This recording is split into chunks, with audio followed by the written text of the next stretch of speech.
Pembahasan mengenai kedaulatan rakyat dalam proses legislasi bermula pada prinsip fundamental bahwa kekuasaan tertinggi dalam sebuah negara demokrasi berada di tangan rakyat, namun dijalankan melalui mekanisme perwakilan yang menuntut tanggung jawab moral dan hukum yang besar. Secara filosofis, kedaulatan ini tidak boleh berhenti pada bilik suara saat pemilihan umum saja, melainkan harus terus mengalir ke dalam setiap tahapan pembentukan undang-undang. Menakar kedaulatan tersebut berarti menguji sejauh mana para wakil rakyat mampu mentransformasikan kehendak umum menjadi norma hukum yang mengikat tanpa terkooptasi oleh kepentingan kelompok kecil atau kekuatan ekonomi tertentu yang seringkali mencoba membajak agenda legislasi demi keuntungan pribadi. Dalam implementasinya, tolak ukur utama dari kedaulatan rakyat dalam legislasi adalah hadirnya partisipasi publik yang bermakna atau meaningful participation. Hal ini berarti masyarakat tidak hanya diposisikan sebagai objek yang disosialisasikan setelah undang-undang jadi, melainkan sebagai subjek aktif yang memiliki hak untuk didengar pendapatnya. Hak agar pendapatnya dipertimbangkan secara serius dalam draft regulasi, serta hak untuk mendapatkan penjelasan transparan apabila aspirasi mereka ditolak tanpa adanya ruang dialog yang jujur dan terbuka antara pembuat kebijakan dan warga negara. Lebih jauh lagi, kedaulatan rakyat dalam legislasi mencakup dimensi perlindungan terhadap hak-hak kelompok minoritas dan marginal yang suaranya seringkali tenggelam dalam kebisingan politik mayoritas. Proses legislasi yang benar-benar berdaulat tidak boleh hanya mengandalkan prinsip suara terbanyak yang mekanistik, tetapi harus didasarkan pada prinsip musyawarah mufakat yang substansif, guna memastikan tidak adanya hak asasi warga negara yang tercerai. Menakar kedaulatan rakyat dalam konteks ini berarti melihat sejauh mana sebuah undang-undang memberikan ruang perlindungan bagi mereka yang tidak memiliki akses langsung pada pusat kekuasaan. Tanpa ada jaminan perlindungan terhadap kelompok rentan, kedaulatan rakyat dapat dengan mudah tergelincir menjadi tirani mayoritas yang melegitimasi penindasan melalui instrumen hukum yang sah secara formal namun cacat secara moral. Sebagai penyimbang dan pengawal terakhir, mekanisme koreksi konstitusional menjadi instrumen vital dalam menakar kembali kedaulatan rakyat yang mungkin terdistorsi selama proses legislasi di parlemen. Ketika sebuah produk legislasi dianggap mengkhianati mandat rakyat atau bertentangan dengan konstitusi, rakyat memiliki hak konstitusional untuk menggugatnya melalui Mahkamah Konstitusi.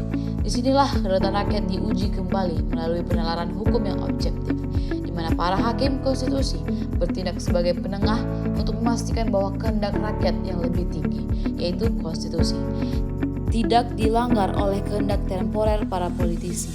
Pada akhirnya, kedaulatan rakyat dalam proses legislasi adalah sebuah perjalanan dinamis yang menuntut kewaspadaan publik yang abadi. Karena hukum yang berdaulat hanya bisa lahir dari keterlibatan aktif, pengawasan yang ketat, dan komitmen tanpa kompromi terhadap nilai-nilai kemanusiaan dan keadilan sosial. Selamat menyaksikan. Halo rekan-rekan semuanya, perkenalkan nama saya Fadita Manalu dengan NPM 231010330. Di sini kita akan berdiskusi tentang satu tema yang menarik. Pernahkah kalian merasa ketika kita memberikan suara kita di bilik suara pada saat pemilu, seolah-olah suara kita itu menguap begitu saja? Di dalam Mahkamah Konstitusi kita, berdasarkan pasal 1 ayat 2 Undang-Undang Dasar 1945 menegaskan bahwa kedaulatan berada di tangan rakyat. Ini adalah, apakah kedaulatan itu masih ada saat undang-undang yang mengatur hidup kita sedang disusun di ruang-ruang DPR? Hari ini kita akan membahas sebuah tema yang krusial, yaitu menakar kedaulatan rakyat dalam proses legislasi. Kita tidak hanya berbicara soal teori, tetapi soal hak, di mana kita tidak hanya sekedar menjadi penonton saat hukum itu dibuat. Kita akan berbicara tentang sebuah standar yang baru yang disebut meaningful participation atau partisipasi yang bermakna. Mari kita mulai pembahasan.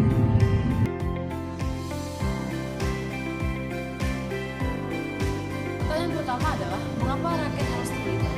Secara hukum, sejak adanya putusan Mahkamah Konstitusi terkait uji formil UU Cipta Kerja, partisipasi publik bukan lagi soal bonus atau kebaikan hati pemerintah, tetapi sebuah kewajiban kewajiban konstitusional.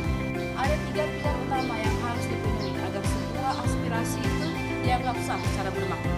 Pertama, right to be heard. Pendapat kita wajib didengar, bukan hanya sekedar duduk di dalam ruangan. Pendapat kita harus benar-benar disimak.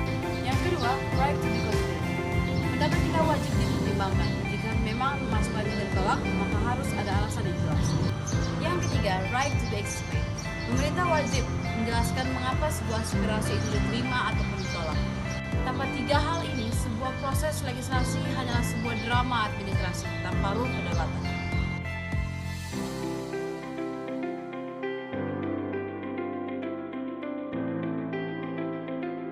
Mari kita jujur mengenai realitanya.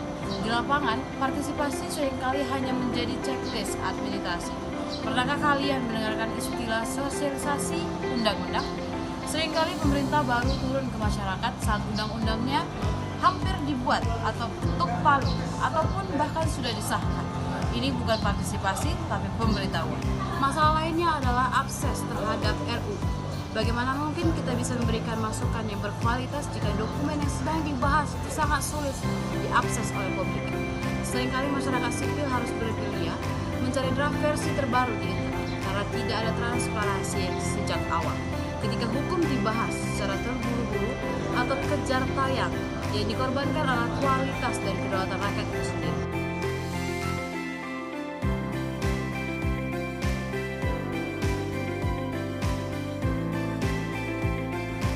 Mari kita ambil contoh nyata. Kasus UU Cipta Kerja adalah titik balik yang penting. Mahkamah Konstitusi menyatakan undang-undang tersebut adalah inkonstitusional bersyarat, salah satunya karena pengabaian partisipasi. Rakyat merasa tidak dilibatkan secara luas dalam perubahan aturan ketenagakerjaan dan lingkungan yang begitu masif. Lalu apa dampaknya jika kedaulatan rakyat ini diabaikan? Mari kita bedah melalui lensa putusan Mahkamah Konstitusi nomor 91 tahun 2020. Ini adalah momen bersejarah di mana untuk pertama kalinya sebuah undang-undang yaitu UU Cipta Kerja dinyatakan cacat formil. Mengapa? Karena Mahkamah melalui proses pembentukan ini tidak memberikan ruang partisipasi yang bermakna bagi publik. MK secara tegas menyatakan bahwa partisipasi masyarakat bukan sekadar formalitas basa-basi seperti undangan seminar ataupun sosialisasi satu arah. Publik berhak tahu draft apa yang sedang dibahas. Bayangkan saja bagaimana mungkin masyarakat diminta masuk jika draft RU-nya saja sulit diakses, atau ketika masukan sudah diberikan namun hilang begitu saja tanpa penjelasan mengapa usulan itu tidak diterima.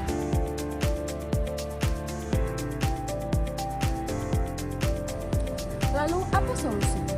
Kita tidak bisa hanya mengeluh. Pertama, kita butuh digitalisasi legislasi yang inklusif. Pemerintah harus menyediakan platform e-participation di mana setiap warga dari Sabang sampai Merauke bisa mengunduh draft RUU dan memberikan komentar yang wajib dijawab oleh pembuat kebijakan. Kedua, penguatan civil society. Kita sebagai warga harus melek hukum. Kita harus berani mengawal draft undang-undang sejak tahap perencanaan di prolegnas. Yang terpenting, lembaga legislatif harus membuka pintu selebar-lebarnya bagi konsultasi publik yang inklusif, melibatkan kelompok rentan, masyarakat adat, hingga kaum disabilitas. Kedaulatan rakyat hanya bisa tegak jika pintu akses terhadap kekuasaan tidak dikunci rapat.